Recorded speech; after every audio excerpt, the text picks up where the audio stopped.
네, 안녕하세요. 해외 주식으로 복리 수익 해주복입니다. 오늘 같은 경우에도 똑같은 계속 순환매죠. 그때 러셀이 빠졌는데 오늘은 또 플러스 1.5% 이상 상승하면서 그때 하락했던 것만큼 또 올리게 됐는데 이걸 보면은 또 오늘 또 10년물이 또 내려가고 제가 보는 거는 10년물도 어느 정도 박스권 그 기본적으로 사람들이 베팅하는 게 한 네, 진짜 나이브하게 보면 뭐 네 번 정도 금리 인하한다라고 하면 마이너스 1%인데 지금 5.5%에서 4.5%까지 내려가게 되면은 실질 금리 같은 경우에는 또 그거보다 훨씬 떨어질 수 있기 때문에 그럼 한 4.5에서 뭐 정말 크게 봐서 한 1% 정도 지금만 봐도 한 1.5% 정도 늘어난 거니까 최대한 3.5%까지는 열려져 있지 않나. 네. 물론 뭐 지금 금리 수준이 뭐 제로 금리랑 비교를 해보면 완전히 진짜 하늘과 땅 차이라서 옛날에 뭐 알트코인이나 뭐 진짜 꿈만 있던 주식들 PDR 막 이러면서 올라갔던 주식들이 다시 올라가기는 그때만큼 올라가기는 좀 힘들죠. 다시 제로 금리가 오진 않는 이상 물론 또 엄청난 또 하락이 동반되면서 제로 금리까지 내려주는 그런 상황이 올 수도 있다고 보고 있고 뭐 그 정도는 뭐 당연하게 생각을 해야 되기 때문에 오늘 같은 경우에도 또 이런 러셀 기업들 뭐 어펌이나 마라손 뭐 C3AI 티커가 AI 얘네들 같은 경우에도 진짜 금리 영향을 엄청 받았던 애들인데 뭐 금리가 내려가면서 러셀도 올라가 주니까 이런 주식들도 다 올라가게 돼 있고 코인도 좋아서 뭐 코인베이스 뭐 로빈후드 같은 경우에는 진짜 조정을 안 받았어요. 얘 같은 경우에는 한 11불 정도 했었는데 저는 한 11불에서 한 10불 깨지고 예, 9 정도 되면은 또 다시 담아야 되나 라고 생각을 하고 있었는데 얘 같은 경우에는 뭐 조정 없이 계속 올라가서 물론 얘 같은 경우에는 코인이나 마라손 올라간 거에 비해서 많이 못 올라갔기 때문에 후발주자로 올라가는 경향이 있어서 그런 면도 있지 않을까 싶은데 아무튼 일단 매수 타점이 안 와가지고 굉장히 좀 아쉽다 이런 생각입니다. 아 그리고 진짜 엠페이지 에너지 와 얘 같은 경우에는 무슨 뭐 70불 깨지고 50불 깨지고 뭐 월봉상으로 네? 200에서 뭐 간다 그런 얘기도 많이 갔던 주식인데 지금 거의 저점에서 거의 두 배 났어요. 이제 한 70불에서 133불까지 왔으니까. 예. 얘 같은 경우에는 솔직히 좀 실제로 뭐 실적이 까인 것도 있긴 하지만 그거에 비해서 너무 현저하게 떨어진 감이 없지 않았죠. 뭐 나스닥 S&P였나? 거기서 퇴출 당하기도 하고 얘랑 똑같은 경우 똑같은 인버터 기업 중에 솔라엣지라고 있는데 솔라엣지 같은 경우에는 진짜 엠페이지보다 더 심각한 상황이었거든요. 뭐 엠페이지도 뭐 지금 뭐 너무 상황이 안 좋아서 인력 한 10% 감원한다 라고 하니까 또 약간 메타 같은 느낌이죠. 직원 자른다고 하면은 뭐안 좋아도 일단 영업이익 같은 경우에는 개선이 되겠네 하는 그런 마인드 같아요. 뭐 얘가 뭐 마이크로 인버터 뭐 ESS 배터리 시스템 이런 것도 같이 만들고 얘가 또 버추얼 전력망이라고 예, 약간 인공지능이랑 합쳐가지고 전력망 같은 거 개선하는 시스템도 가지고 있는데 뭐 테슬라가 1등이긴 한데 얘도 같이 하는 걸로 알고 있습니다.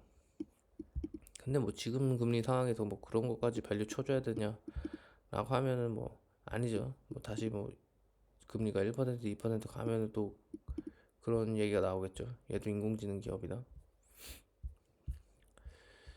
페이팔 같은 경우에도 뭐 지금 아마존이랑 협업 깨지면서 좀 나락하나 싶었는데 금리가 떨어지면서 얘네들 같은 경우에도 거래량 터지고 사람들이 좀 관심을 갖기 시작한 거죠. 아, 이 정도면 바닥이 왔다. 네.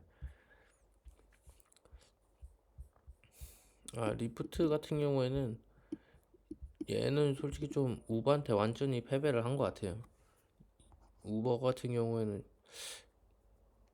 리프트는 ESG를 챙겨준다고 해야 되나? 약간 기사들 네, 뭐 최저임금 같은 거 맞춰준다.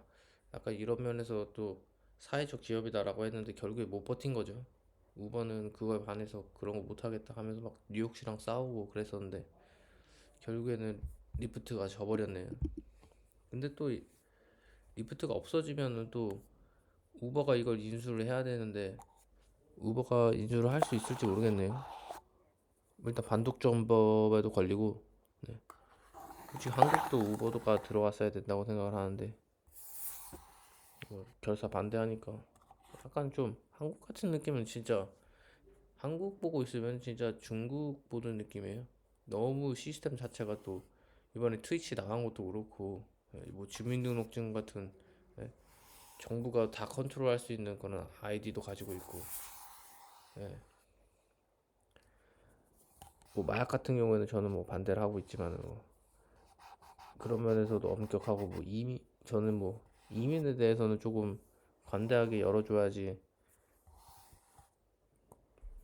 지금 출산율 잡을 수 있다고 생각을 하는데 그것도 안 되고 진짜 중국이랑 너무 닮아 있어요. 그런 거 보고 있으면 뭐 우버도 안 되고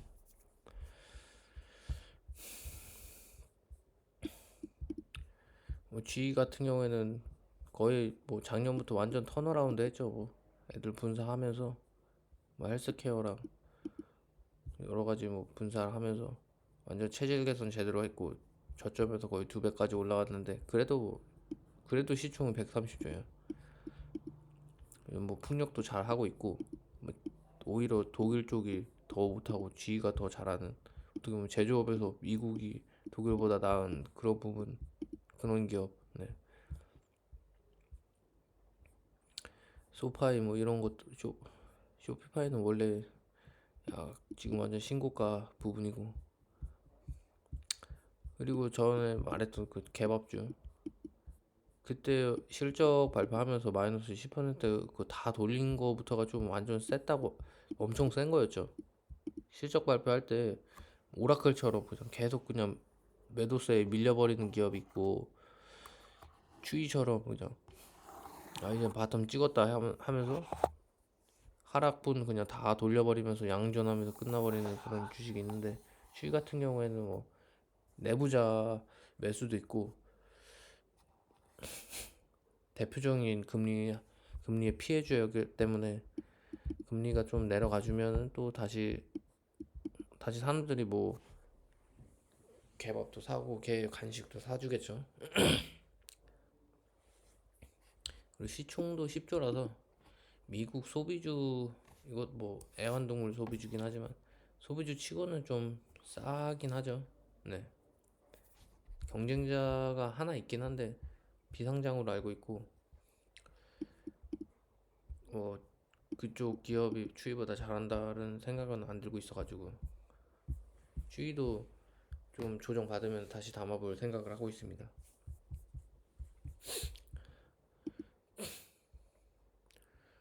오늘은 또 유가가 오르긴 하는데 이것도 진짜 모든 게 다 박스권 같은 느낌? 예. 채권도 박스권이고 코인도 코인이랑 뭐 은 이런 거 다 박스권 느낌이고 오히려 지금 박살나고 있는 걸 보고 있으면은 지금 미국 천연가스 다시 뭐 지금 뭐 2.5불도 깨가지고 2.3불까지 간 걸로 기억하는데 확실히 바이든 들어와가지고 한 3년 차 되니까 여태까지 했던 말 다 뒤집어 엎으면서 지금 지지를 올리려고 아주 발광을 하고 있는데 저 같은 경우에는 이스라엘 문제를 해결하지 않는 이상은 좀 재선 좀 힘들어 보인다. 네. 일단 바이든이랑 같이 있었던 민주당의 그 케네디라고 있는데 케네디 주니어 뭐 주니어라고 하기엔 나이가 좀 많죠. 예, 그분이 나오면서 뭐 트럼프랑 바이든 지지율을 골고루 갉아먹는 게 아니라 바이든 것만 완전 갉아먹고 있어가지고, 예, 바이든 지지자들이, 이것도 약간 이스라엘 효과긴 하죠. 뭐 물론 케네디가 뭐 유대인을 지금 뭐 찬성을 하냐, 뭐 팔레스타인에 대해서 우호적으로 말하고 있나, 그것까진 찾아보지 않았는데, 일단 바이든 같은 경우에는 케네디가 나오면 무조건 필패거든요. 일단 갉아먹는 게 있어가지고, 우리나라로 따지면은 정의당이 나와가지고 민주당 갉아먹는 그런 느낌. 근데 그 사이즈가 어마어마한 거죠. 정의당이 한 10배 정도, 그 정도 힘을 가지고 있으니까, 케네디 같은 경우에는. 뭐 바이든이 안 되면은 좀 친환경 쪽은 좀 생각을 해봐야 될 것 같아요. 일단 센티먼트가 굉장히 악화될 거기 때문에, 아 물론 뭐 트럼프 때도 신재생 같은 경우에는 사업을 잘 하고 있었거든요. 유럽에서 밀어주는 것도 있었고. 근데 요즘 유럽 보면은 솔직히 다 독일이 또 극우당한테 지는 거 아니냐 이런 말이 나오고 있는데, 진짜 독일까지 극우로 넘어가면은 전기차나 뭐 신재생 이런 쪽은 좀 약간, 네, 진짜 엄청난 위기가 올 수 있다. 인류 최대, 그냥 뭐 보정을 완전 없애버리는 그런 상황까지 올 수 있다라고 보고 있습니다.